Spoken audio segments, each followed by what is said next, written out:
ভাইরে ভাই, কচু ভাজা যে এত মজা, জানলে আরো আগে ভেজে খেতাম। এটা আমি নতুনই করেছি, ঘরে কচু পড়ে আছে, ভাবলাম পড়েই যেহেতু আছে এই সিস্টেমে করে দেখি কেমন লাগে। তো সেদিন এটা রিলটা দিয়েছিলাম, কেমনে কেমনে করলাম ফুল ভিডিওটা আজকে দিলাম। হ্যালো এভরিওয়ান, আসসালামু আলাইকুম। আপনারা কি পানি কচু খেতে ভালোবাসেন? কে কে ভালোবাসেন না বাসেন জানি না, আমাদের ঘরে তো তেমন একটা খায় না। তো একটা কচু এনেছিল তরকারি, তো বাজারে অনেক দাম জানেন, 100 টাকা দিয়ে এনেছে, পড়ে আছে। এখন ভাবলাম এটাকে কি প্রসেসে সবাইকে খাওয়ানো যায়, যেই ভাবার সেই কাজ। এই যে মোটা মোটা করে কেটে নিলাম, আর এই যে এরকম করে একটু এগুলাকে সুন্দর করে ডিজাইন করে নিলাম যাতে দেখতে জিনিসটা সুন্দর হয়। এবার চলে গেলাম হচ্ছে কচু দিয়ে ভাপ দিতে, কারণ এমনি রান্না করলে তো এগুলা গলা চুলকালে কেউ খাবে না। আমি এখানে হালকা পানি আর লবণ দিয়ে এগুলাকে একটু ফ্রাই হাফ সিদ্ধ করে নিলাম, খুব বেশি সিদ্ধ করব না আমি, যেহেতু এগুলাকে তেলে ভাজবো। এখানে নিয়ে নিলাম আদা বাটা, রসুন বাটা, লবণ, আর নিয়ে নিচ্ছি হলো, এই যে দেখুন লবণ দিয়ে দিলাম। এখানে আমি কিছু মশলা একসাথে করে নিব। যদি এইখানে মরিচ বাটা, কাঁচামরিচ বা লাল মরিচ বাটা দিতে পারেন তাহলে আরও মজা হয়, আমার টাইম ছিল না। এই যে আমি এখানে দিয়ে দিলাম হলুদ, আমার কোটার হলুদও শেষ হয়ে গেছে। এখন আর আমি হলুদ উপর থেকে নামাতে পারবো না, যতটুকু হয় তাতেই রান্না করব। এই যে এখন দিয়ে দিলাম মরিচের গুঁড়া, মরিচের গুঁড়া একটু বেশি দিলাম যাতে ঝাল ঝাল হয় জিনিসটা।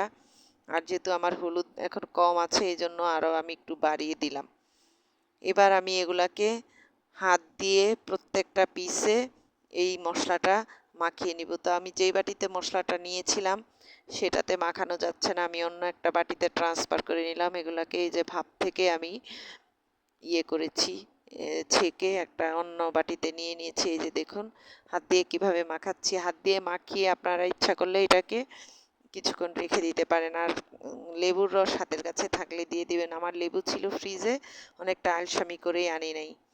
এখন এই যে হাত দিয়ে সুন্দর করে এগুলাকে মাখিয়ে নিচ্ছি। দেখুন দুই পাশে যাতে ভালোভাবে লাগে আদা রসুনটা, তারপরে লবণটা। আমি এখন ফ্রাই প্যানে দিয়ে দিলাম তেল, এদিকে গ্যাস চলে গেছে, আমি দিয়ে দিলাম এখানে ইন্ডাকশানে ট্রান্সফার করে নিলাম। এখন একটা একটা করে কচুগুলা, এই যে ভাপানো কচুগুলা এর মধ্যে দিয়ে দিলাম। আমার এখানে যেহেতু আমি মোটা করে নিয়েছি, যেহেতু আমি এটা দুইবার সিদ্ধ করব, আমি একটু মোটা মোটা করে পিসগুলা নিয়েছি। আপনারা ইচ্ছা করলে কেউ এগুলাকে আরও পাতলা করতে পারেন, আবার মাঝখান দিয়ে ফালি করে নিতে পারেন। আমি আর কিছুই করলাম না, এমনি এখন এই যে কড়া তেলে এগুলাকে দিয়ে দিব। আসলে এটা দিতে হতো চুলার আঁচ কমিয়ে, কিন্তু আমার যেহেতু আজকে সময় নাই তাই আমি চুলার আঁচ বাড়িয়ে দিলাম।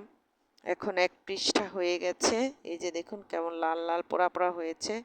আমি এবার অন্য পৃষ্ঠাটা উল্টে দিচ্ছি। উল্টে দিয়ে আমি হলো এবার চুলাটা কমিয়ে দিব, কেননা আমার এটা যদিও হাফ সিদ্ধ করা আছে ভিতরে, যাতে মশলাটা ভালো করে ঢুকে। আমি চুলা কমিয়ে দিয়ে অন্যান্য কাজ করব, এই জন্য চুলাটা একদম ছোট করে দিলাম।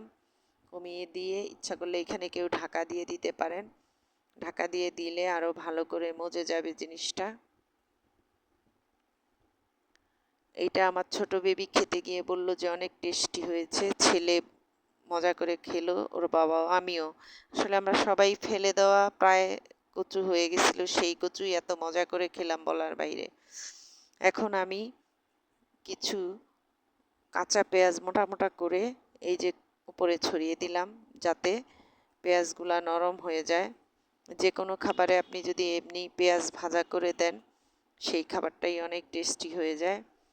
তো আমি এটা এখন সেকেন্ড উল্টানো দিলাম, আবার যদি আরেক পাশ উল্টিয়ে দেই তাহলে ভালো হবে। তো এইভাবেই আমার কচু ভাজাটা হয়ে গেল। এখন হলো এই যে খেতে বসে পড়েছি, কচু ভাজা দিয়ে সুন্দর করে মেখে মেখে আমরা এখন ভাত খাবো। এটা আসলে বেগুন ভাজার চেয়েও আমার কাছে টেস্টি মনে হয়েছে, আমার বাচ্চাদের কাছেও। বেগুন ভাজাটা তো একদম নরম নরম, আর এটা কচুটা তো একটু মিষ্টি মিষ্টি, আর হলো আরও পেঁয়াজ দিয়েছি।